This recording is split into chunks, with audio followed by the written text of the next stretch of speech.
so I agreed to come down, and I'd be happy to do that. It's good to see all of my friends and neighbors here. I think I know most of you. For some of you who may not have met me before, again, I'm Jensen. I did serve as a New York State Forest Ranger here in Cuyahoga County, starting in 1979, and I retired in 2003. I thought maybe I'd start out by just telling you a little bit about who forest rangers are and what they do. It's a very unique position. I was very honored to have that position for 24 years here in the county. But forest rangers are assigned to New York State DEC, Department of Environmental Conservation. And there's about 100 forest rangers across all of New York State. So it's a very small group of men and women. And about half of those are in the Adirondacks. So that leaves the other 50 or the other half from Albany on out through the southern tier and in the Catskills. And there's actually a few on Long Island and one actually in New York City as well. But I was assigned to Region 7 of DEC, which is a 9-county region that goes from Oswego County all the way south to the Pennsylvania border. And there's 6 rangers assigned to that area. So therefore, each ranger has a county or a county and a half. And as it turned out, for my ranger district, it was Cuyahoga County and Tompkins counties.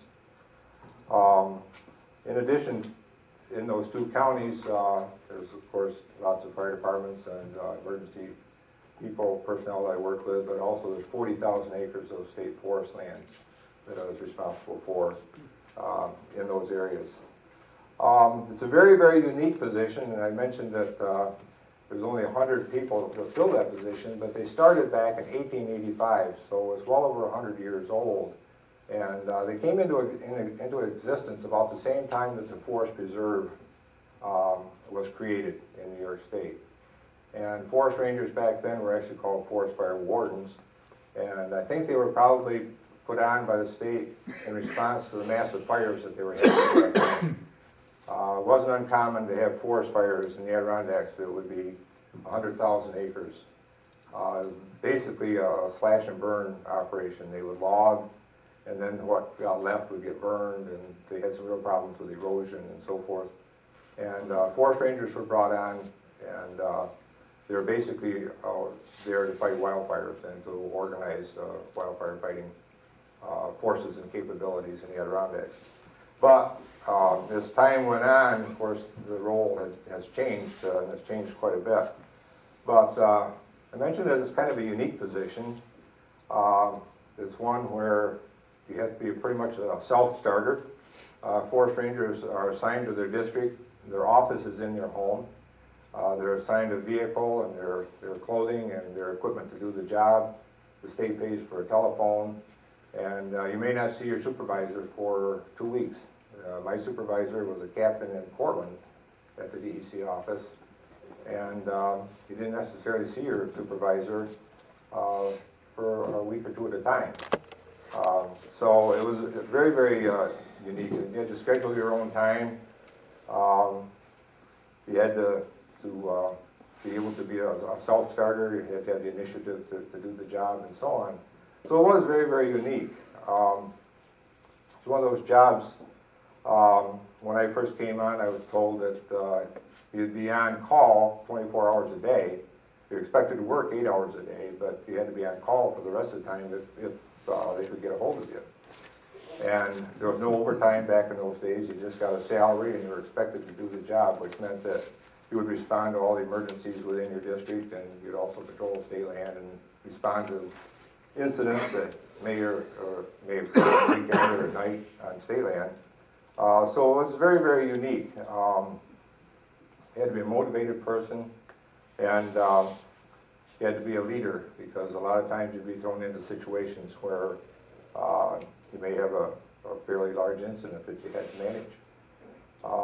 Often when I taught at the academies, I would tell the young recruits that they have a job that many people aspire to, but very few people will ever realize.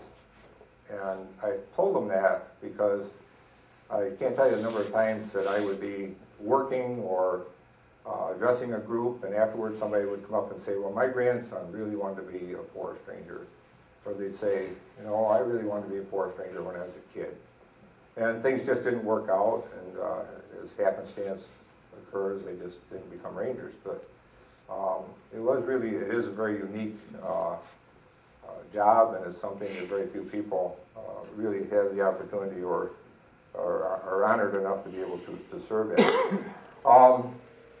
Forest rangers basically have three traditional roles, and one of those is search and rescue. We'll talk quite a bit about that today. The other one is wildfire suppression. Not only suppression, but detection and prevention. We do the Smoky Bear programs in schools, work with fire departments, train fire departments in better ways to put out forest fires and so on. And the last one is the care, custody, and control of our state forests. And that takes up most of our time because you don't make searches, you don't make fires. They just happen as they come along, even though it takes a lot of time to prepare for those, and actually, in some cases, it takes a lot of time to execute a search or to go through a fire. But a lot of our work was spent patrolling our state forests and the integrity of the state forests. And that's probably a whole different talk, because there's a lot of experiences on state land that I came across in course of enforcement of the state rules and regulations. But those are basically the three primary jobs that a forest ranger is charged with. Talking about search and rescue, just a little bit of history, I guess. Rangers have been involved in search and rescue since probably the 1940s. And they've been involved either in Adirondacks or someplace, looking for lost hunters, looking for lost people in forested lands, and have done that traditional role for many, many years. But it wasn't until 1968, there was a small boy who was autistic, who was lost around Newcomb, New York, which is up in the Adirondacks. And the search went on for many, many weeks. And the result of that search was that little boy was never found. At the time, Governor Rockefeller decided that we should establish 3 forest ranger search and rescue groups in New York State to be the lead in search and rescue. And we worked under that system for a long time. But it didn't necessarily work out that well. There were 3 teams, 2 were in the Adirondacks and 1 was in the Catskills. And if you had a search out this way, the search might go on for a couple of days before they would call the team. Or in some instances, agencies didn't even know that the teams existed.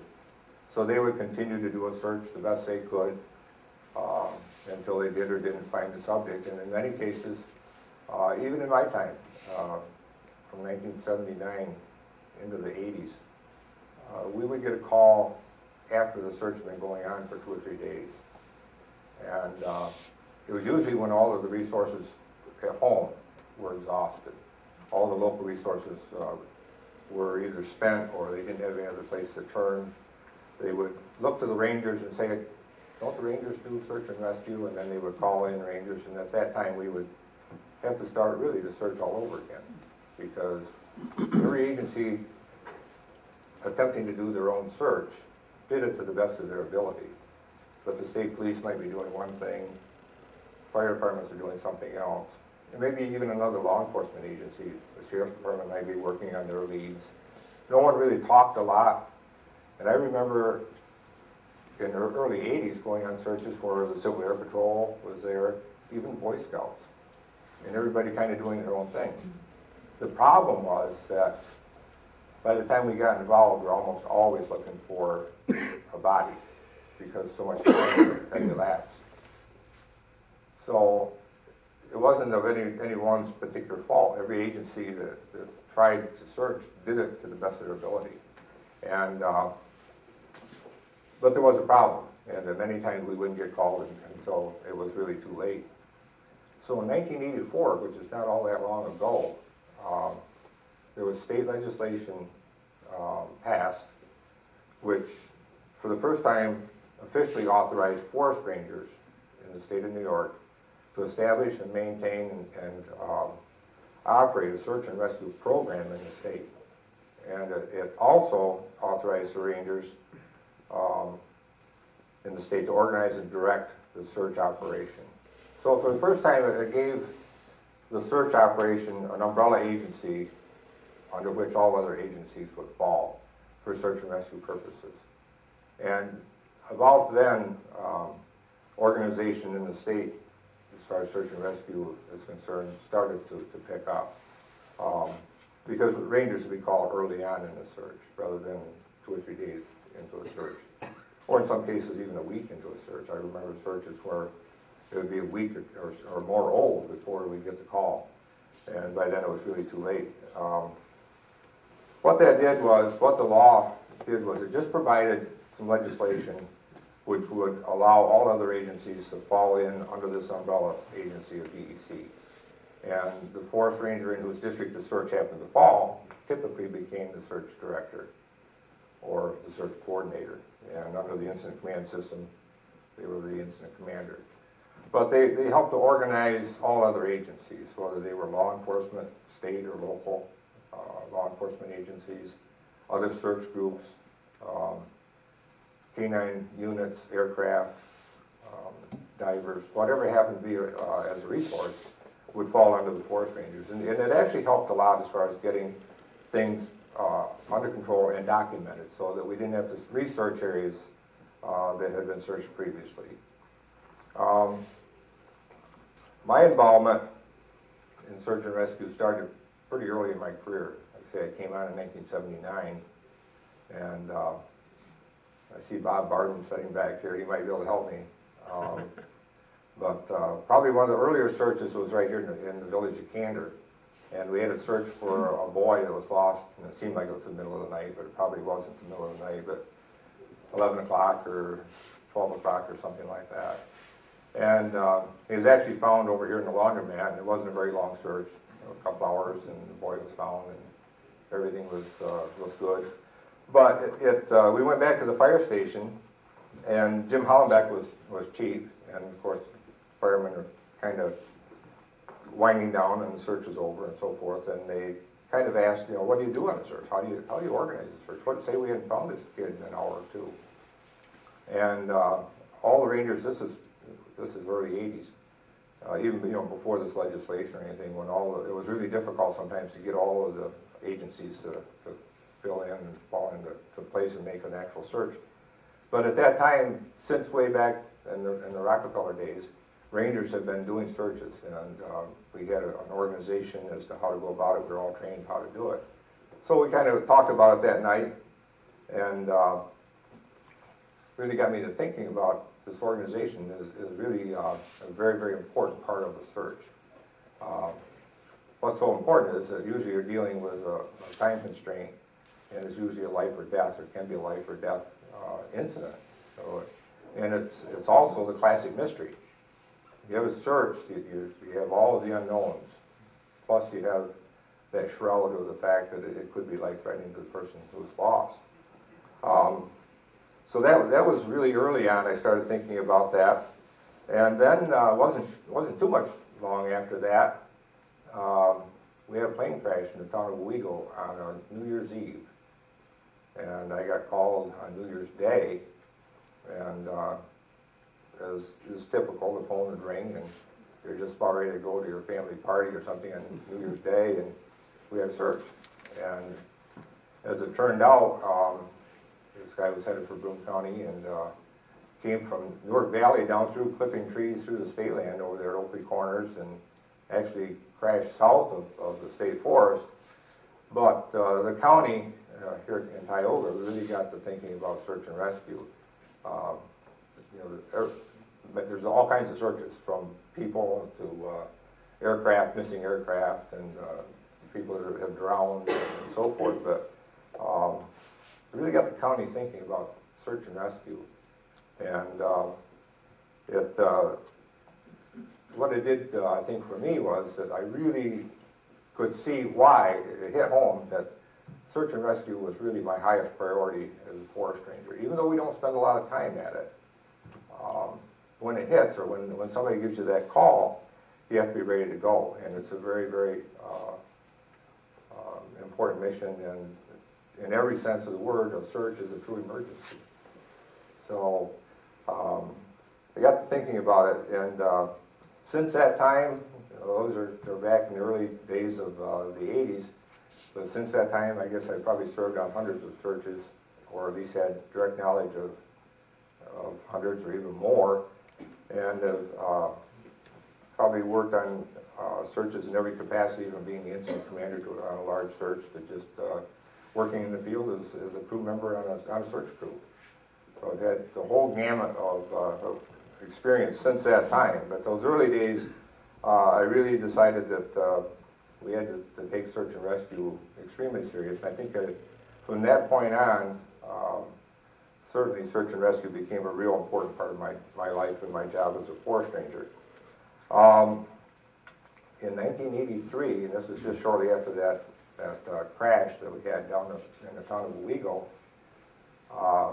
we had a gentleman by the name of Ken Wolf, who was the fire coordinator here in Tioga County. A lot of you probably know Ken. And he was a pretty progressive guy, but he started thinking about establishing within the county a county search and rescue team. And he talked with me about it, and I agreed that we had been doing trainings with local fire departments for years, and it'd be a one-night deal. You just talk about what forest rangers did, what would be expected of a fire department if they were to help you on a search, and so on. But I told him that I would help him put the team together and do some of the training, and as a result, I think we had like a 6 or 7 week basic training, meeting once a week. And we established, at that time, the very first fire service county search and rescue team in the state of New York. And they've been going ever since. And they started out with a membership of around 40, and they've maintained a very good membership all along. So some of those early searches, the plane crash in particular, got Ken Wolf thinking. It kind of started the ball rolling, at least in this county, for search and rescue. And with putting on the training and so forth, we put together a team that, when I called out a team for a search or a particular incident, I would know who was coming, because they were trained, they knew what the search organization was as far as the forest rangers were concerned, what was expected of them, they knew what the documentation was going to be, and all of that. So it was a tremendous resource, not only to the county, but it was a great resource for me. Then following along a few years later, Tompkins County initiated a search team. Theirs came around about 1990, but it came about after a search that some of you were on, and some of you others may have remembered. It was the Eliza Bush search in Lansing. A very little girl, 2-year-old girl, was missing. And we searched for 3 or 4 days, and it was winter, and the snow kept piling up. And eventually, a mitten was mailed to the police, and it was supposedly had a ransom note with it, as if someone had abducted the little girl. But as it turned out, the mother had sent herself the mitten, and she was charged and was actually convicted of killing the little girl. She double bagged her in plastic and took her down in the woods and buried her under a brush pile. And we searched until the weather got so bad that we could not continue to search. And one of the search teams, I think it was a search team from Pennsylvania, actually went over the body, but there was so much snow at the time that it was impossible to see. But as a result of that search, the search team in Tompkins County got going, and they're still going today. So since that time, in Region 7, I mentioned there's 6 rangers in Region 7, and there's the 9 counties. A lot of the counties have followed suit. So now Broome County, Shenango County, Madison, Portland County, and Cayuga County have county search teams. And they basically work the same. They're basically patterned off the Tioga County team that we established way back in 1983. It's been a tremendous resource for us. It's been a tremendous resource, well, for the county, but for the forest rangers in particular. Because when we do have a search, we can call on them no matter where we are. The team can go under mutual aid to another county if need be, and they've done that many times. And what's so good tonight here is to see that probably 5 or 6 of the charter members of that team here right now tonight. So that's very, very nice to see. So a lot of these counties follow suit and develop teams trained by their forest rangers. They become a ready access resource, can be called out day and night for search, and often are. Since those days and since that time, during my career, as was alluded to a little earlier there during the introduction, I continued my involvement in search and rescue and got very involved on a statewide basis. And was a member of a county or of a forest ranger advisory committee that advised Albany and the powers in Albany, the forest ranger establishment there on search and rescue matters. And we came up with a lot of good training courses. I was involved in writing the first training that was prepared just for volunteers, and it's still in existence. It's a certified course for volunteers. It's called the Basic Wildland Search Course.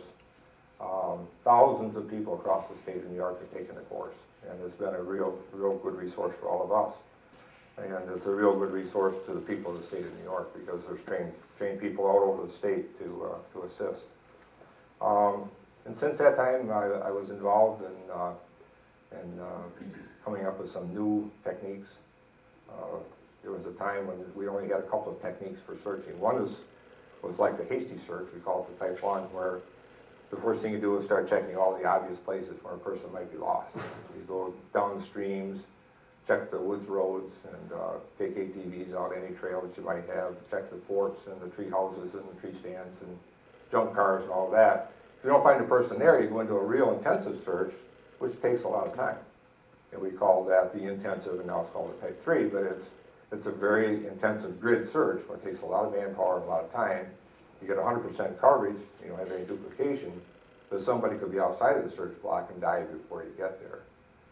So the Rangers in Region 7 talked about that and decided that there should be something in between.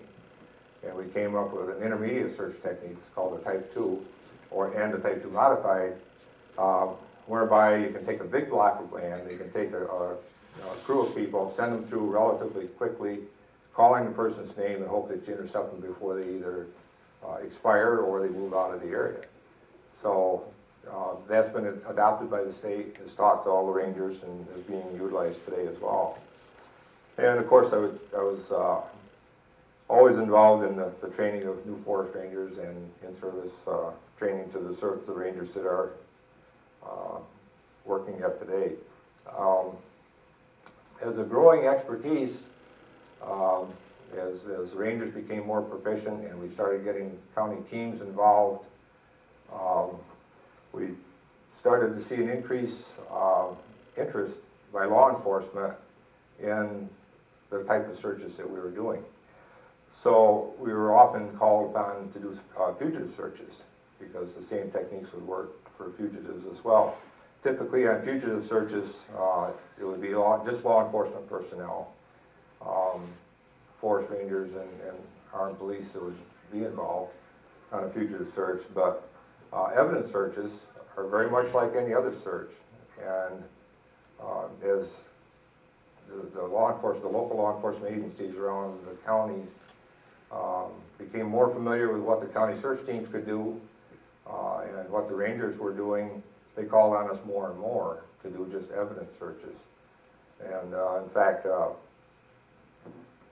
the day that I retired, I was supposed to just take my truck in and my badge and my gun and drop off on the desk at the supervisor's office. And I got called about 5:30 in the morning by Randy Hawes, who was the undersheriff in Tompkins County, all excited, and said, I don't know if you've heard yet. I hadn't heard yet, I was sleeping, but anyway, have you heard yet that we had a homicide in the county last night, and we'd like to have you come out and do a search. I said, geez, I'm retiring today. I don't know if I can do this. I wasn't supposed to do that. So anyway, I called my supervisor, and he said, yeah, go ahead and organize the search, but don't let it go beyond 4 o'clock. You're done. You're done. Your time is done. So I did, and we went in, and as it turned out, it was a homicide at the American Legion in Danby, where one of the employees here was killed, and they had a pretty good trail of where they wanted us to search. This guy was dropping money as he went on an ATV, and at any rate, we did that search, and it was kind of funny. It was the very last day I had, and got suited back up and did another search, and then retired about 4 o'clock or 5 o'clock that day. But at any rate, the type of searches that we do for missing persons, we basically look for clues, because clues will lead you to the person. So for evidence searches, it's very much the same. You're looking for clues. You're looking for very small pieces of evidence. And search crews were very good at it, the search teams that we have. And we also could provide them with the documentation necessary for convictions and things like that. Some of the other things we did for the police was man tracking and area searches, orienteering. A lot of times they'd send out a canine resource, and they'd have a ranger go with them, just so they kind of keep track and map where they're going and so forth. And then, of course, all of that documentation, and that kind of comes home. I'll talk to you a little bit more about that.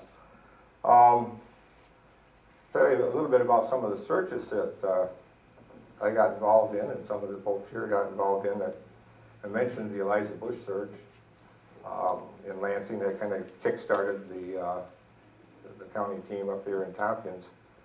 Then we had a search here in the town of Spencer for Lester Harris. Remember Lester?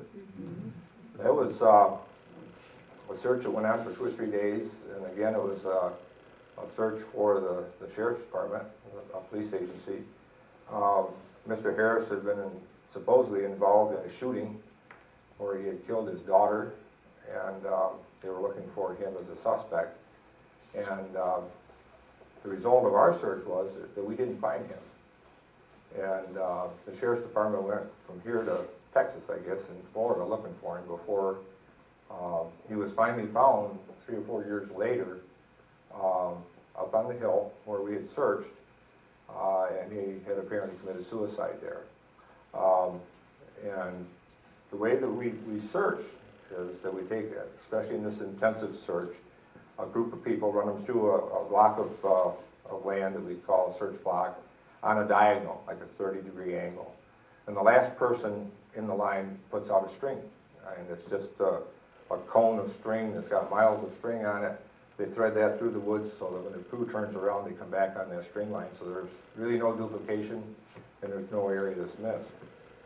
As it turned out, our last string line, say, was here, and Mr. Harris was just outside. I think if the last person in line had really looked under this pine tree, they could have seen maybe his boots. So he was under a tree, but he was out just, if we'd made one more sweep, we had him. So it's just that close. But that was a fairly high-profile search that we did here, and probably some of you remember him.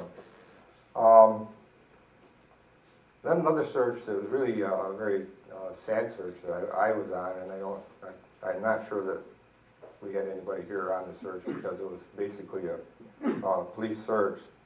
But 2 young women from Freeville were abducted. They were both 16, taken to Madison County, and were both murdered.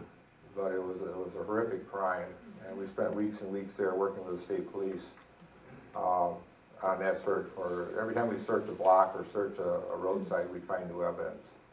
And we talk about the thoroughness of a search, and it was something that I hounded into the search team members every day.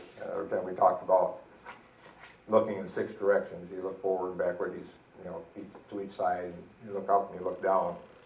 I was on a search crew with state troopers the first day out, and we found a lot of stuff on that roadside. We found knives and empty shotgun casings, and a lot of paraphernalia that he'd just driven down the road and thrown this stuff out as he went, trying to dispose of it.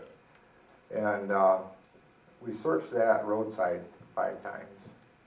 The last time we searched it, I was back as crew boss with the troopers again, and we had leaf rakes, and we were taking about this much leaves and raking them for probably 30 feet from the road's edge, all the way down that roadside, and we found more stuff. So it's very, very difficult to find it all on first pass.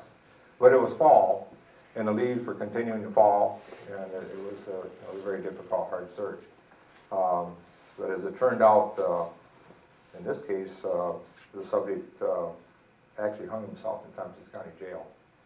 So we didn't go through a trial or whatnot, but they were extremely certain they had the right person. But very sad search. Two young girls were killed there. One that's really closer to home, we've heard a lot about this just recently, is the Michelle Harris case. We were called in. I was at our in-service up in Oswego that particular week, and as it turned out, it was 9/11, or the week of 9/11. And when I was on my way home on Friday, I got the call on the radio saying I had a search going in Spencer at the firehouse for a missing person. So I was instructed to go right back, instead of head for home, head for Spencer. Wound up in Spencer and up on the hill, and at that time, most searches start out this way. They start out as a missing person. No one really knows if she was abducted. Did she commit suicide? Did she leave her vehicle there and run away? Was there foul play? And it wasn't until late on Friday that they found the blood spatters in the garage. And it really turned into a criminal case. But all of the documentation that had been done by the Rangers ahead of me was brought to bear at the trial. So I was talking a few minutes ago about the police using all this as documentation and our techniques and all of that stuff. It really got scrutinized pretty closely. But that was only one search. We searched her 3 times. So one other time we went back and we researched 3 blocks around the house. And then I retired in 2003. They went back and searched another time with a forest ranger from Portland that headed up the search. So they searched there 3 times. And that was, of course, really high profile for this county. But the search itself became a very important part of the trial.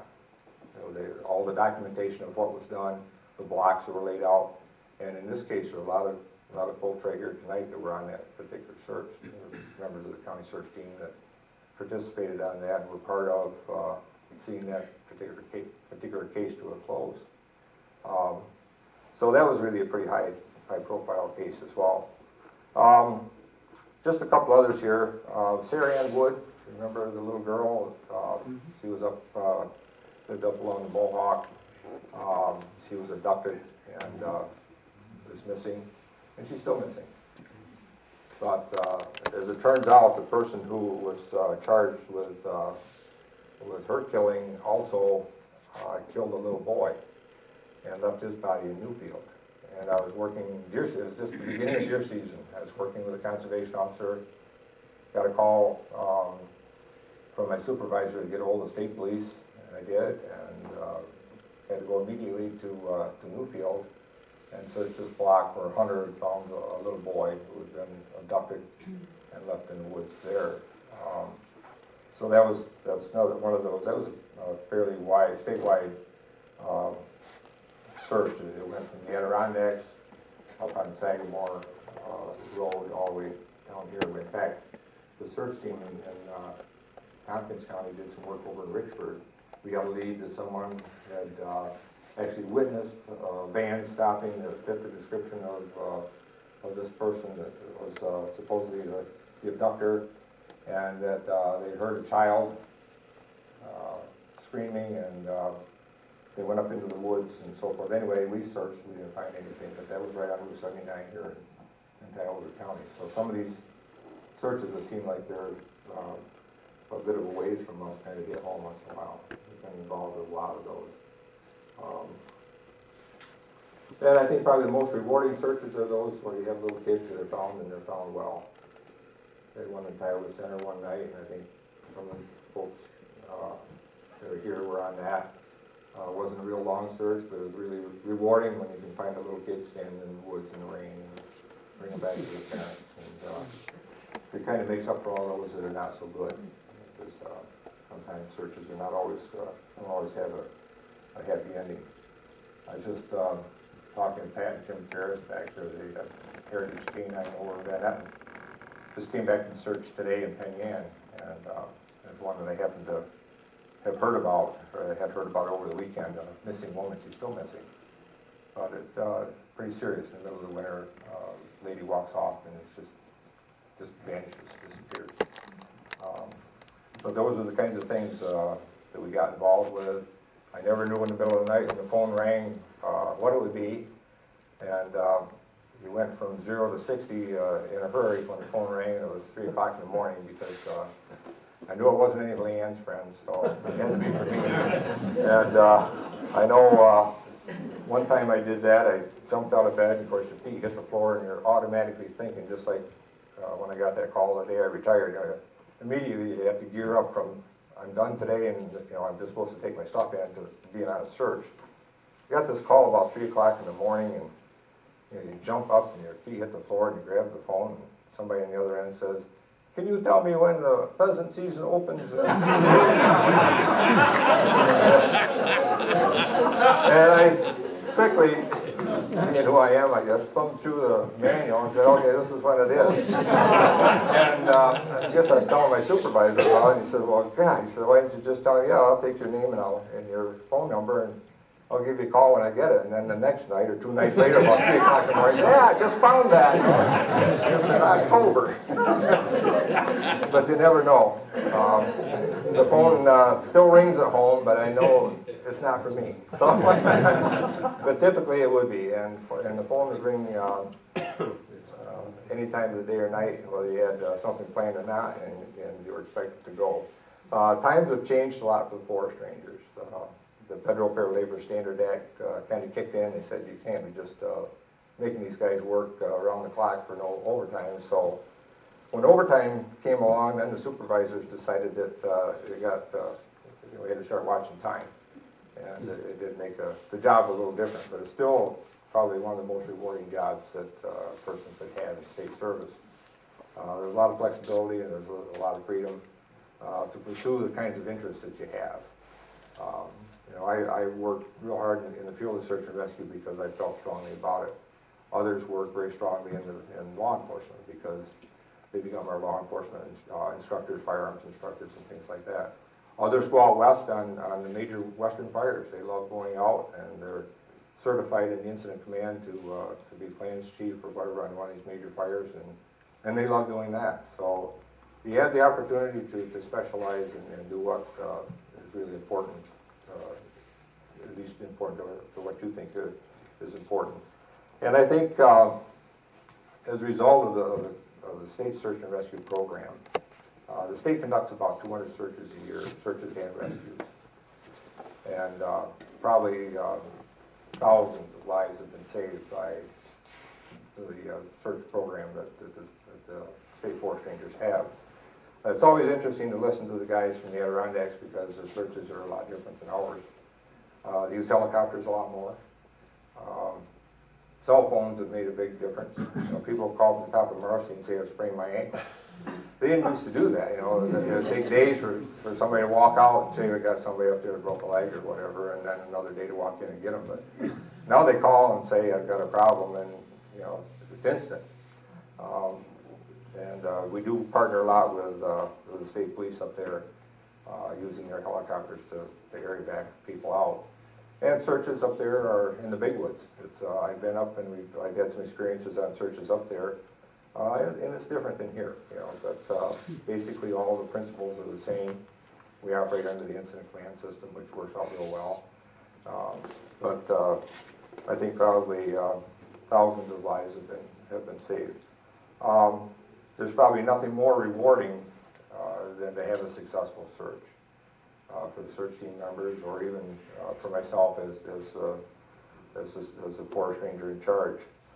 And it's certainly, for me, been really a privilege, and it's been an honor to serve the people of the state as a forest ranger. And they have the chance and the opportunity to work with some of the best, and some of them are sitting right here in this room. So that's been really great. It's been gratifying to me to think that in some small way, maybe we've made some person's life a little bit easier. And in the cases where searches were not always a happy ending, at least it brought some closure to the families that were involved. Any questions or anything? I'd be more than happy to answer any questions that you might have. Yes? Now, when you get a call when you were working Yeah. for search and rescue, what's the first thing that you do as far as getting a team? That's a good question. What's the first thing I would do when I got a call? There was always a little bit of a lag, and it was always frustrating to me, and it was always frustrating to the search team, because I would get a call maybe from the sheriff's department saying we've got a search going and somebody's missing, or there's been a car accident and somebody wanders away from the scene. We don't know if they're hurt or what's going on. But I always had a few protocols that I had to go through. I had to make some calls to my supervisor, and if I needed assistance or wanted assistance from rangers, I had to try to get that rolling. In the old days, it seemed simpler and easier than it was. I would just call rangers' houses until I got somebody and said, I've got a search, can you come? And they'd say, sure, and they'd get up just like I did and start, even though it's 2 hours away, start heading my way, which would give me some peace of mind knowing I've got some more trained people coming. But at that point, after I made my calls and notified my supervisor and whatnot, then I would basically get a hold of the local fire department, if they hadn't already been involved, so that the local fire chief could call or authorize the search team on a new day. And that was really pretty much an unwritten rule. You know, if the county had already called, chances are the county coordinator was involved already, and either John Scott now or Ken Wolf before him. And then the tones, which was really great for a county fire service team, they're all toned out. They could be toned out and on their way, and in most cases be there before I was. Simply because I would have to drive from here to there, and there's already probably a few people that live near firemen and search team members that live quite close, and they would be there. And having them involved and trained just helped me so much. By the time they got there, they would have sign-in sheets for all the people that were coming in, so I could log in who was going to be there and have some accountability for that. There's a search van in the county. It's full of maps, full of string and supplies, surveyors flagging, compasses, rain jackets. We had rope gear at one time. I think it's probably still there. So they would start setting up. By the time I got there, basically I just had to get a briefing from the fire chief or from whatever police agency was involved as to who it was, what the circumstances were, and start pulling out the maps and making some real preliminary decisions on what we're going to do. And typically, I mentioned we did that extensive search, which we still do. It's called now the Type 1. But I started making assignments for all the obvious areas. So we started doing the drainages, the roadside ditches, the residents again, any outbuildings, junk cars, based on person, if it's a hunter, any area that they may typically hunt, tree stands, things like that. So we started getting those people right out. As soon as they got out, I could start concentrating on laying out blocks and putting more intensive search crews in. And we used the Type 2 a lot, which is a very fast, systematic search, but it didn't cover all the ground. But it did up your probabilities of detection because you cover a bigger piece of real estate quick. For that little intensive one, it took a long time to go through that with the diagonal. And we did that when we knew the subject was deceased or we're looking for little bits of evidence. But typically we would try to get through a lot of woods or a lot of area quickly. And we would do that by using one of the intermediate methods. And you start getting crews into the field. And sometimes, to the frustration of the crews, it would be an hour or two or something like that before you could get everybody organized and into the field. One of the big problems sometimes was laying out blocks. With surveyors flagging, you had to take special crews and ask them to split the woods up into blocks that you could actually search. Otherwise, you would have them out in a big area that just wasn't controllable. So we would take a large tract, and one of the great features of this area is that most of it was farmed at one time in the 1900s. So there's still hedgerows, stone walls, fence rows, and whatnot through the woods in many cases. And if you look at an old aerial photograph, you can still see those things. Those features are pretty visible by looking down, even today. Even though it's solid woods, you can see that old hedgerow going through the woods. So we would pick those out and ask a couple of people on the search team, document where you go in on that and flag that in a certain color, and that would break up the woods into a couple of different blocks. But documentation and control is a big part of it, because if you don't have documentation and control of where the search clues are, you wind up with a duplication and the gaps and things that you're trying to avoid. But it was always a little frustrating, because it was one of those things that the search team would be there really quick. And by the time I made my calls and I got there myself, it could be an hour or two by the time we got into the field. But we look at an hour or two, and then we look at the old days when it was a day or two or a week or two, and we get really frustrated with an hour or two. But that's really a pretty good response. But sometimes we still would like to do better. We're kind of a hurry up and get at it type of organization. And the fire service is definitely that way. They don't go to a fire and then say, well, let's see, what are we going to do here? So it's a little different of a response, different type of response. It does take a little planning and a little pre-planning and so forth, but that's basically what I would do when I got there. But, yes. Did you use dogs? Yes, we did. Yes, we did. In fact, we got a team right behind me that have search dogs. And I would say not all of the searches, but any search that went any length of time, there were quite a few canine resources on the search. Either police dogs or volunteer dogs. Searches that went overnight, maybe not. Maybe they would be. In some cases, if law enforcement had the dogs, they would have already run through before we even get there. They would try what resources they had. And typically that's the case. If law enforcement gets a call for a search, they don't wait. And they'll go and they'll interview people. They'll get out and walk around the house. If they've got a canine unit in a vehicle, they'll send them there and do what they can. So a lot of times they would have already been and cleared an area, didn't find anything or whatever, and we would go from what, we'd actually start from scratch, but the dogs had already been there. In other cases, dogs would be brought in or would come in as the search went on. So Of course, they're limited to the time, I suppose, they can set things, and the scent trail would disappear. Well, there's an awful lot of variables. Weather is a big variable, the length of time since the person left. If the dog comes in and the search is 2 or 3 days old, that's a whole lot different than if the dog can come in and it's only a couple hours old. So that makes a big difference. Weather and wind, big difference.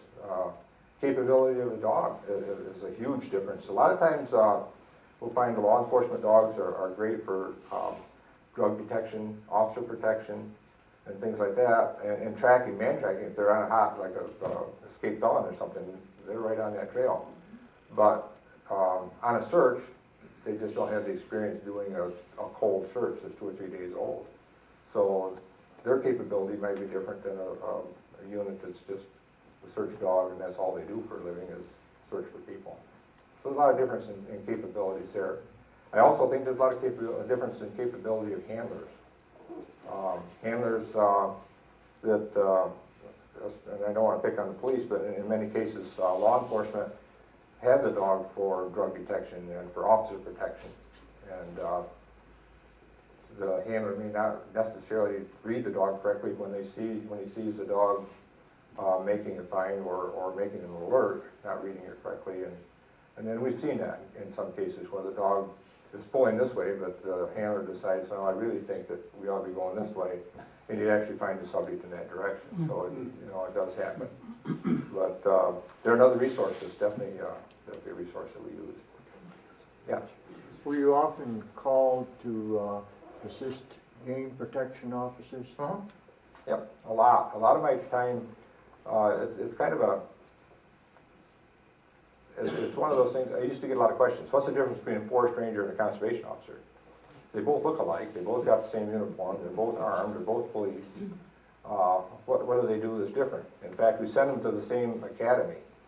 When I came on, they gave you a truck and a gun and a uniform and said, go do it. You know, there's your area. That was basically it. I guess I was lucky. When I came on, there was a two-week school that was coming along for all the new forest rangers that had come on in the last 5 years, maybe. There was about 30 of us. And we went to Montour Falls to the fire academy, and we had a two-week training. And we got a lot of good information, but guys ahead of me that came on, they just, you know, they trained them in firearms, and they would send them out on the job, and they got their training through in-service and things like that. But now we send all of our recruits through a 6-month, 26-week training. And they go with the conservation officers. So each of the schools would be the same, and when they get to a certain point, they start to diverge. Where we would get into the fire control and fire suppression and search and rescue, they would get into wildlife identification and more in depth into wildlife enforcement law. So basically we go together for a lot of it, and then it starts to split at the very end. So the only difference is they're full-time police working in just conservation law enforcement. We do the law enforcement on the state lands and have the power to do vehicle and traffic and whatever else that comes along, but we concentrate on the state forest. So care, custody, and control of our state forest is where we spend our time patrolling, and if there's a timber trespass, somebody stealing timber, or they're growing marijuana, or there's a big pile of refuse that somebody's dumped, we would dig through that and investigate it and try to pursue it and get it cleaned up and so forth. So that would be our aspects of law enforcement. Even though being now police officers, they can do whatever a state trooper could do. It's very much the same. They have the same powers. They just have a different emphasis on their job. So, but I did get involved a lot, especially during the deer seasons, working with conservation officers.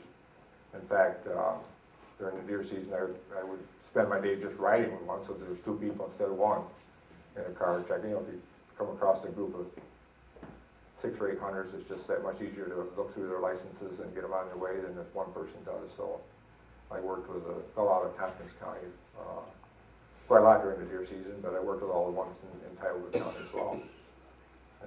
And they worked with me. I had cases where you would get into something that was really involved, like a timber trespass. We would use their investigators. There's a conservation investigations unit, plainclothes investigators, and I would call them in on timber trespasses. Because now you're talking felonies in some cases. Timber is very, very valuable. And you know, if they cut 1 or 2 trees, it could be a violation, but as the value goes up and they've already sold the timber, they realize a lot of value, and it gets to be a felony in a hurry. So I would involve those guys. They have a lot more experience in running felons through the court system and fingerprinting and all of that than the rangers would. I have a question. Speaking of that, in the law enforcement area, what would be the top 2 or 3 law enforcement issues on the state forest? On the state forest, I don't know if I can come up with the top 2 or 3, but there's some that were a real thorn in my side. In terms of number, Yeah. number of events that happen Number of in different events, areas. exactly. I think that the 2 was illegal dumping of refuse was huge. And I don't know why, because we have recycling and we have places to go for, you know, to the dumps and so forth. You know, we got transfer sites in both counties, but we wind up with a lot of junk on state land. And everything, from refrigerators and couches to just piles of refuse and animals, dead farm animals, just about anything you can think of was dumped. A lot of junk cars, a lot of them that had the VIN numbers popped off from them, and kids would run them in the woods till they died, and then they just got up and kind of left them right there, you know, and popped off all the VIN numbers, so you're always jacking one up and crawling under looking for the hidden VIN number and see who was finally the last owner of the thing. That was big. And then I'm not sure of yet today it's big, but it was huge for me because of the mess that it made, but it was the underage drinking and the partying. And one of the nice things about the forest ranger's job, and I think it's still that way today, is that you had a lot of flexibility as to when you wanted to work your hours in a day. And you soon knew, after working in an area, when you should be out there. And a lot of times I wouldn't go to work on a weekend until 4 o'clock. I worked from 4 to midnight, and that's when you wound up with all the kids. And it wasn't necessarily kids partying, it's just what they did when they were partying. You know, I didn't mind them. In fact, I really rarely kicked them off. First of all, if they've been drinking, I didn't want to send them on the road. I would say, you're fine with a campfire, you know, don't be burning these tires and this couch, but, you know, your campfire is fine. And I would just, I'd confiscate the beer, and then after I left, they evaporated. They would go home on their own and find their own way home. But I would never kick them out and just say, oh, the party's over, I got the beer, and I want everybody to go, because then you're putting them on the road at risk to them and everybody else is on the road. And I remember kids just sleeping off on the state land, and I really didn't care, as long as they would stop doing what they were doing, the shooting up the signs and tearing down things and cutting trees, and just, some of these party areas were typically shale pits, where they had taken shale to build the roads, or the end of one of our truck trails. On the state, they call them truck trails, but they're really a forest access road, pretty much like a town road, built pretty well, they're just not plowed. But at the end, there'd be a tiny cul-de-sac and back out. But the end of that cul-de-sac sometimes would be like a war zone, where they shot the trees off, cut them right off. They shoot so much, they cut a tree right down. And then the fire and what they would burn. I just couldn't understand why they'd want to sit around a campfire burning tires and couches. I just didn't feel like that was what I wanted to sit and have a beer. You know, it just didn't seem real comfortable there. But those two were huge, and I think the party scene was probably the hairiest part of the job, because our backup was not there. I remember a lot of times going out on state land, and I never really regretted it or minded working nights. Some guys didn't like to work alone nights. I never really felt threatened by it, but I spent a lot of time out there at night. But you drive in on a party of 30 or 40 kids that had been drinking and whatever, and cars parked all over the place, and beer, and as soon as you drove in, the beer would be flying in the woods, and the kids would crash. They'd run into the woods, just go. Don't run away, So it's very, very difficult to enforce the ABC laws, the under drinking laws, because you don't catch somebody standing there with it, and by the time they're throwing it, you drive in and there's 30 kids waving their arms and throwing which one had the beer. So it's pretty hard. The main thing was to clean it up, and no one wanted the beer. Nobody claimed the beer. At that point, I'd say, whose beer is it? Some guy came along and left it. You did nice. So I put it in the truck and look around in the other vehicles and find a six-pack or something and say, whose truck is this? And there'd be some 18-year-old. Is that your beer? No, I don't know how they got it. Is that your cooler? Yeah, but it's not my beer. So you take it, and once you got that under control, that was the hardest part. But you really never knew what you walked into. I have had instances where I didn't know. I just decided you were taught, don't get into something you can't get out of. And I thought that was something that, it was on Connecticut Hill, wildlife management area. It was absolutely no man's land. If you could get somebody on the radio, it would probably be the state police in Ithaca. And by the time they got there, you'd be strong. So I just said, no, I'm not going to go. Just let them party, we'll look at it tomorrow. Whatever is there is there. But those are the two most difficult things, I think. Just because it was constant. And the dumping was just disgusting. It was just all the time. You'd find a pile of something, and you'd weed through it, and if you found an envelope, it only got you on the doorstep. It really didn't do you anything else, because I didn't witness anything. But you'd say, this is your letter. Yep. Well, how'd you get on state land? Oh, I put all my stuff on the curb, and somebody's trying to get me. They just took that up there and threw it. I heard that one before. All the time. Somebody's trying to get me, I think. I put it on the curb to send it. Now it's on the state land. Yeah. I remember the time we had search and rescue for a day and a half over by which is the clinic now. Yes. Yes, we did. In fact, that was a drowning where pretty sad ending, but a person had fallen into, and it was pretty much a flooded Catawba Creek when he fell in. And his friend was able to hold on to him as he went through the culvert until he couldn't hold on anymore. Mm. And divers actually found the body a little bit downstream, but it took a day or two to find the subject. There's a lot of those that were not a real happy ending. Now, you gotta tell us about your encounter with the hermit of Shindig. Before you The quit. hermit of Shindig Hollow. Well, Shindig Hollow is pretty close to Candor. In fact, some of the Shindig Hollow State Forest is in Candor, and it straddles the county line. Most of it's actually up in Tompkins County in the town of Caroline. But it's a huge state forest. It's a 5,300 acre state forest, and what's so nice about it is that it's one of those that's contiguous. Where a lot of state forests, when they purchased it, it was bits and pieces, and there's a lot of holes where people live and farms and whatnot inside of this, like Danby's larger, that's 7,100 acres, but there's a lot of private land interspersed. But Shindagan is a solid block, pretty much. So there's a lot of really unique wilderness area. You can get off the road and be off the road and not close to somebody's house or not hear a dog bark or whatnot. And my first encounter with the hermit of Shindagan was, I think about 1980, right after I came on. It was in the middle of the winter. The state police had gotten word of him living on the western edge, looking down really kind of into Wilseyville, up on Shindagan. So they came in the middle of winter and took him out, took him to back to prison or whatever, and he'd been charged with a few burglaries around the area. And I was asked later to go get his camp.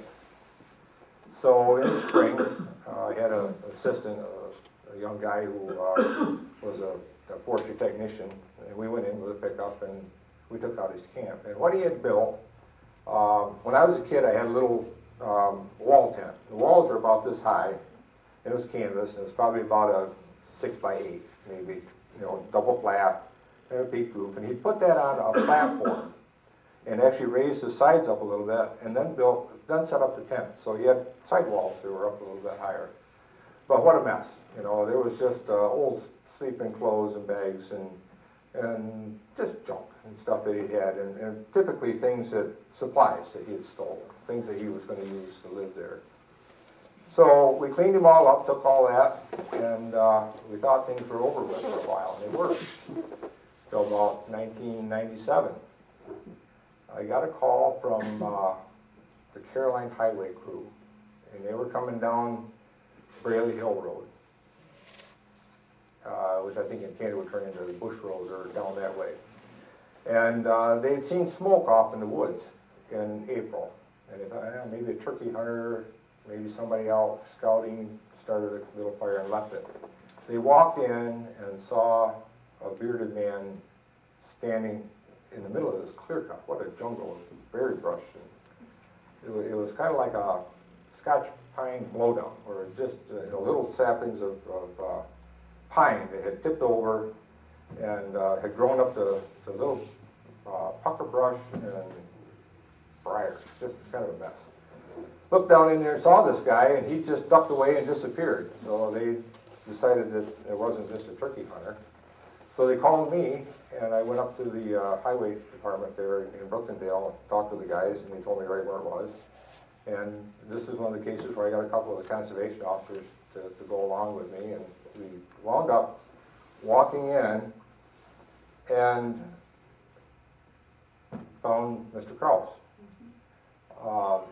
living in, again, a very small little establishment. But this time, it was as neat as a pin. It was not canvas, it was wood. It was built basically like a little lean-to, like this, had very small sides, and probably the door, the whole thing about this high. But he had it totally camouflaged with pine boughs and twigs and moss and everything, so from the air you would not see him. And in the front, I was really impressed, but in the front he had this little door, and in the door was a glass window. And then in the peaks, he had little glass cut to the same angle as the peak. It looked like a little chalet, And we encountered him, and he identified himself, And unfortunately, he had had some problems with the law. And I told him that, you know, I'd have to be writing him some tickets. And he said, well, if I go out with you, he said, I'm not coming back. And I thought, well, usually, you know, I go back and clean up your mess and all that. And he said, you know, I jumped parole, and if I go out, I'm going right straight back to prison. So, as it turned out, he was arrested, but when we looked in this little place that he lived, he had a cot, and inside you could open up the door, and he had all of his clothes clean and folded and rolled, and he had canned goods and quart jars. He had a little box stove, and he only burned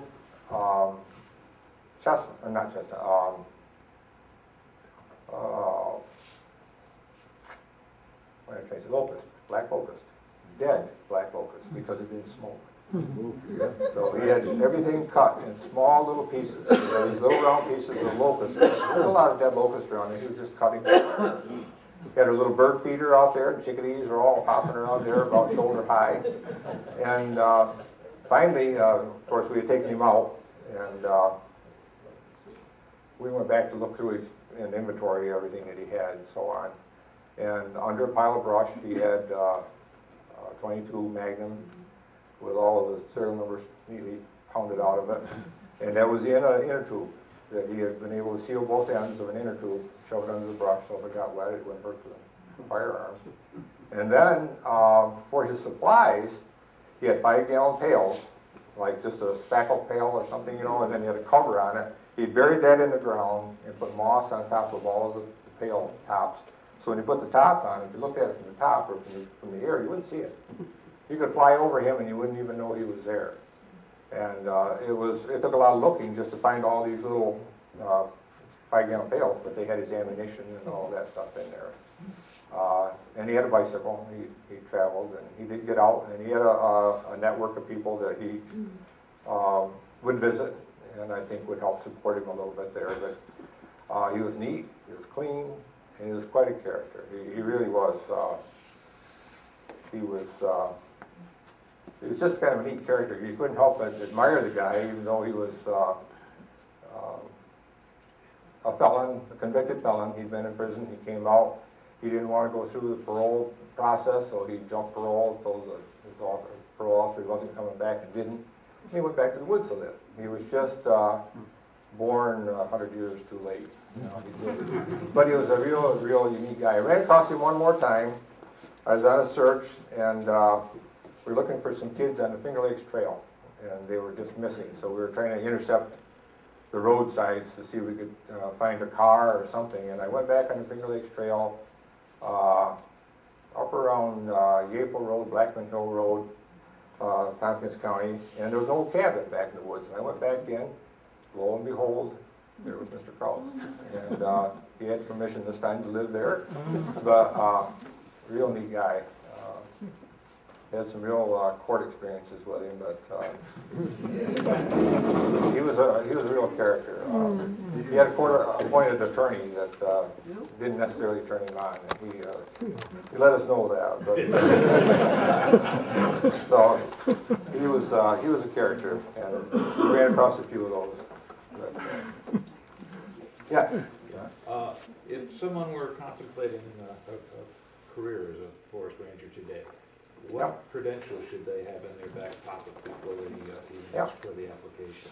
That's a real good question, because I used to get the question a lot from parents and from grandparents that said, I got a grandson that wants to be a forest ranger. What should he be taking in school? What should he do?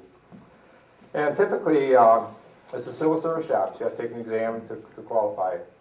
But it still is one of the few jobs that you can get with an associate's degree.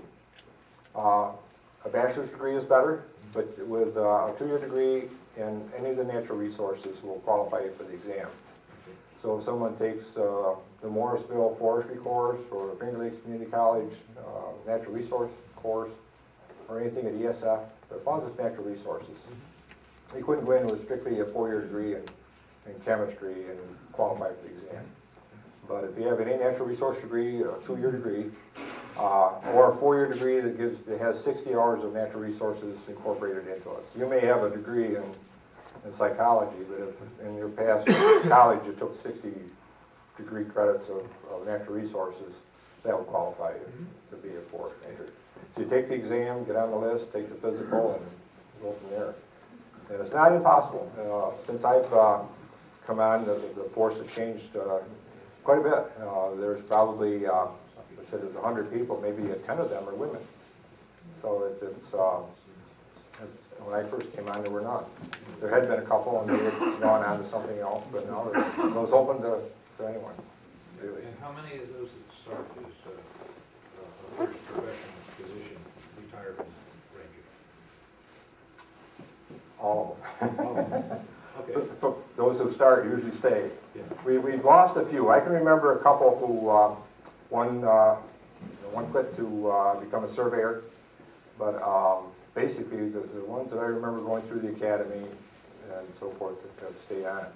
So And I think it's very, very rewarding So it's a job. position that has a high job set. Yeah, yeah. It's a little bit difficult for turnover because it's hard to get in and people stick with the job, but, yeah. What's the school in the Adirondacks? Wanakina is one of those. That's affiliated with ESF. And Paul Smith. I went to Paul Smith, yeah. It was a 2-year forestry school at Paul Smith, just outside of Saranac Lake. Yep, yep. Okay, we've been rambling quite a while. Any, I'm sure you're... What about the national forest, like up in Hector? Yeah, okay. National Forest, the only involvement we had was with fire control. They've got a person up there that's a forest ranger for just the National Forest. That started out as a land use area, now it's actually Finger Lakes National Forest. It's a little bit interesting, we'll talk about it another time, but a lot of the state forests that we had, some of the land was U.S. land before it became state land. And up there it stayed U.S. land, so that there was a block that stayed U.S. Became the hectare grazing lands. A lot of the farmers would take their heifers up there for the summer. My grandparents always did. They took theirs from Geneva over and grazed them there for the summer. Now it's a national forest. They still do grazing, but there's a forest ranger over there that's in charge of that. Okay, anything else?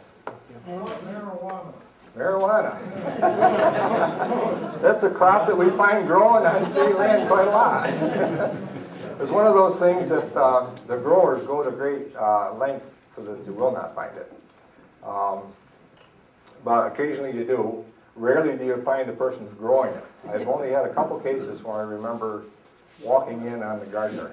And one, he was pulling plants, and when I came along, he just kind of dropped one behind his leg. A little bit too late, but a lot of times they find some pretty nice crops on state land. And sometimes you find some pretty poor crops. They're not always the smartest gardeners. They'll try to plant this under a canopy where it's not getting the most sun. Then there's other guys that'll plant it out in a swamp, and not a very big swamp, one the size of this room, but it's got full sun, got a lot of moisture, might have a little better soil, and they'll truck in even topsoil to grow it on state land. You know, they don't care about the old soil that we've got on state land, but they'll bring in their own topsoil.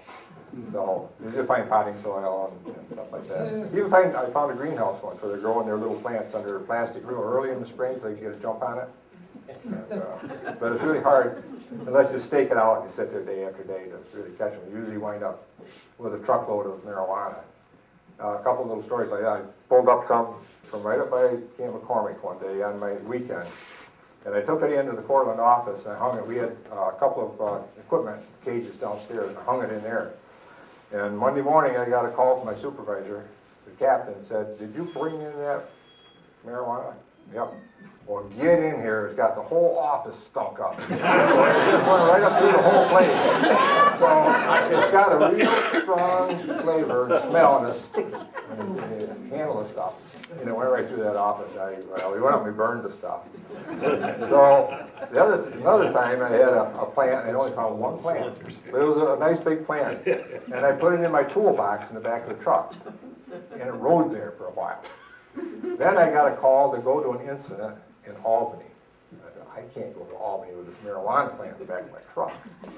So I wadded the thing up and I put it in our cook stove at home. Man, I guess the whole neighborhood could probably smell that. We had quite a fire for a few minutes, so we got it burned up. I wasn't gonna take it to Albany and then have somebody find me towing this stuff and it's all dried out by that. So I thought I was using it a little on the way. So yeah, we did run across it, no doubt. Alrighty. Okay, anything else? Anything else? All right, thank you. Thank you.